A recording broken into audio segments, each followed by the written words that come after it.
23 June কার্যক্রম নিষিদ্ধ দল আওয়ামী লীগের প্রতিষ্ঠাবার্ষিকী ঘিরে দলটির পক্ষ থেকে বিভিন্ন ধরনের প্রচারণা তো চালানো হচ্ছে, কিছু কার্যক্রমও দেখা যাচ্ছে এবং এটি আলোচনা করছি কারণ ডিএমপিও এক ধরনের সতর্কতার কথা, আজকে র্যাবও কথা বলেছে। তো স্বাভাবিকভাবে এই আলোচনা আসে যে এক ধরনের অস্থিতিশীল পরিবেশ তৈরির আশঙ্কার কথা। স্বরাষ্ট্রমন্ত্রীও কথা বলছেন যে না, এমন কিছু তারা করতে পারবেন না, আইনশৃঙ্খলা বাহিনী সতর্ক আছে। কিন্তু মুশকিল হচ্ছে রাজনৈতিক শক্তি হিসেবে আওয়ামী লীগের কে ঠেকানোর কথা বা তাকে না ঠেকাতে পারার ব্যর্থতা। যেমন রাষ্ট্রখানে একটু আগেই বললেন যে এটা আসলে জামাতের কারণেই আওয়ামী লীগ সুযোগটা পাচ্ছে। আবার অনেকে বলছেন যে বিএনপি অ্যাক্টিভ থাকলেও প্রধান বিরোধী দল তারা আসলে রাজনৈতিকভাবে আওয়ামী লীগকে এভাবে আর ফেস করছে না, অনেক জায়গায় দেখা যায় শুধু বিএনপি করছে। আবার 11 দলীয় জোট বলছে যে না, সরকারের আশকারা ছাড়া এরকম ভাবে কার্যক্রম চালানো আওয়ামী লীগ পক্ষে সম্ভব হচ্ছে না। আপনার কাছে কি মনে হয় আসলে সরকার বিরোধী দলের এই যে টানা হ্যাঁচড়া, এর মধ্যে দিয়ে কি আওয়ামী লীগ স্পেস পাচ্ছে?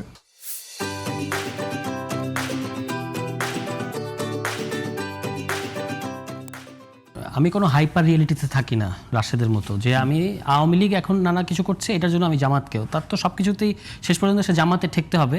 এটা তার এখন তাকে এখন কাজ দিয়েছে, এটা কাজ দেওয়া হয়েছে, সে এটা করছে। এখন কিন্তু আওয়ামী লীগ প্রশ্নটা এরকম না। অনেকক্ষণ পরে ধরেন অপ্রাসঙ্গিক আলোচনা হচ্ছিল অনেক, এই কাদের, সাদিক কায়েম, এগুলো রাজনৈতিক আলোচনা না। টকশোটা তো রাজনৈতিক আলোচনার জন্য গুরুত্বপূর্ণ এবং রাজনৈতিক আলোচনা করতে পারাটাও একটা গুরুত্বপূর্ণ বিষয়। আওয়ামী লীগ এখন আপনি যে প্রসঙ্গটা তুললেন, এটা একটা গুরুত্বপূর্ণ প্রসঙ্গ বাংলাদেশের জন্য। এটা একটা সিকিউরিটি থ্রেট, এটা খুব ছোটখাটো বিষয় না। আজকে একটা আপনি দেখেছেন গাজীপুরে তারা পুলিশকে হুমকি দিচ্ছে। এতদিন বলা হলো যে জুলাই গণ অভ্যুত্থানকারীরা পুলিশকে হত্যা করেছে ইত্যাদি, এখন আজকে দেখেন তারা বলছে সামনে আসলে মেরে ফেলবো। এটাই তো আওয়ামী লীগ। এই আওয়ামী লীগকে আপনি কিভাবে ফিরে আনবেন? তারা তো এখনো আপনাকে হত্যার হুমকি দিচ্ছে। যারা পরাজিত হয়েছে, যারা পরাজিত হয়, যাদের পতন ঘটে, তাদের হচ্ছে তারা একটু নমনীয় থাকে। তারা বলে যে আমাদের ভুল হয়েছে, আমাদেরকে আবার পলিটিক্স করতে দাও। এটা বললে না আমরা আলোচনা শুরু করতে পারি যে হ্যাঁ, কিভাবে কোন প্রক্রিয়া তাদেরকে নিয়ে আসা যায়। যে বলছে যে তোমরা ষড়যন্ত্র করছো আমাদের বিরুদ্ধে, তোমাদেরকে মেরে ফেলবো, খোদ আইন শৃঙ্খলা বাহিনীর বিরুদ্ধে যারা এই কথা বলে, তা হত্যা করার কথা বলে, তাদেরকে আপনি কোন বিবেচনায় যারা আসতে দিতে চায়, তারা তো হয়তো আওয়ামী লীগের সাথে তাদের কোনো বোঝাপড়া হবে, ঠিক আছে, কিন্তু বাকি বাংলাদেশের জনগণ তো অনিরাপদ থাকবে। তা আমরা তো সেটা হতে দিতে পারি না। এখন দেখেন যেটা গতকালকে স্বরাষ্ট্রমন্ত্রী বলেছেন, যখন একজন সাংবাদিক শুধু আওয়ামী লীগ শব্দের উচ্চারণ করেছেন, তখন উনি আবার সংশোধন করে দিয়ে বলেছেন, আবার বলেন, মানে এটা হলো কার্যক্রম নিষিদ্ধ, এটা বলতে হবে কারণ তারা কার্যক্রম নিষিদ্ধ। এখন এই কার্যক্রম নিষিদ্ধ দল বা সংগঠন, দল বলা যাবে না, উনি কিন্তু স্বরাষ্ট্রমন্ত্রীর অনেক বিষয়ে আমার অনেক সমালোচনা আছে, কিন্তু উনি এই বিষয়ে কনসিস্টেন্টলি খুব স্পষ্ট অবস্থান নিয়েছেন নির্বাচনের আগেও এবং পরেও, যে আমরা এটাকে কোনো রাজনৈতিক দল মনে করি না। এটা একটা মাফিয়া শক্তি। কাজে এই মাফিয়া শক্তিকে নিয়ন্ত্রণ করা, আমরা রাজনীতি করবো কার বিরুদ্ধে? সরকারের বিরুদ্ধে, সরকারের পলিসির বিরুদ্ধে। এটা হচ্ছে আমাদের কাজ। সরকারও তাই করবে, বিরোধী দলের সাথে তার একটা রাজনৈতিক প্রতিযোগিতা থাকবে। কিন্তু নিষিদ্ধ ঘোষিত, ধরেন আমি কি হিজবুত তাহরীরের বিরুদ্ধে কর্মসূচি দেব? আমি আমার সময় এবং আমার এনার্জি, আমার লোকবল, আমার সংগঠন কেন আমি হিজবুত তাহরীরের বিরুদ্ধে খরচ করব না তো? সেও কিন্তু নিষিদ্ধ ঘোষিত, ওই একই আইনে কিন্তু আওয়ামী লীগ নিষিদ্ধ ঘোষিত।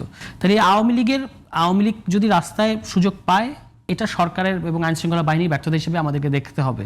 হ্যাঁ, এবং তারা জানে যে বিভিন্ন জায়গায় ভোরবেলা বিশেষত তারা নামার চেষ্টা করে, তখন সেই ধরনের গোয়েন্দা তৎপরতা এবং মিছিল নামার আগেই যারা মিছিলগুলো অর্গানাইজ করছে তাদেরকে ধরার দায়িত্বটা কিন্তু আইনশৃঙ্খলা বাহিনীর, এবং সেখানে শিথিলতা দেখা যাচ্ছে। এবং আমরা ওই যে ডিএমপির একটা দেখলাম বিজ্ঞপ্তির মতো, যেখানে বলা হয়েছে বৈষম্যবিরোধী ছাত্র আন্দোলন এবং এনসিপিকে প্রধানত টার্গেট করবে আওয়ামী লীগ, ঠিক আছে।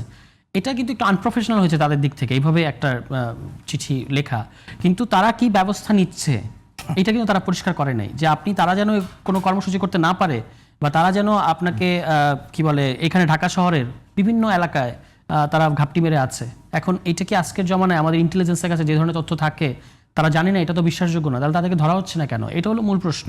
এবং স্বরাষ্ট্রমন্ত্রী যেমন হার্ডলাইনে তার বক্তব্যের মধ্য দিয়ে আইন শৃঙ্খলা বাহিনীকে আমরা মাঠে হার্ডলাইনে দেখতে চাই। এবং আওয়ামী লীগ নিষিদ্ধ ঘোষিত আওয়ামী লীগ 23 জুন তাদের প্রতিষ্ঠাবার্ষিকী কেন্দ্র করে যেন দানা বাঁধতে না পারে, এবং কোনো নাশকতা, তারা কোনো রাজনৈতিক কর্মসূচি করবে না, যেটা তারা করবে এটাকে রাজনৈতিক কর্মসূচি বলা যাবে না, কোনো নাশকতা যেন করতে না পারে, এইটা ঠেকানোর দায়িত্ব সরকার এবং আইন শৃঙ্খলা বাহিনীর। এখানে আমরা অ্যালার্ট আছি অবশ্যই, কিন্তু একটা নিষিদ্ধ ঘোষিত দলের বিরুদ্ধে, সংগঠনের বিরুদ্ধে অতিরিক্ত সময় এবং এনার্জি আমরা নষ্ট করতে চাই না।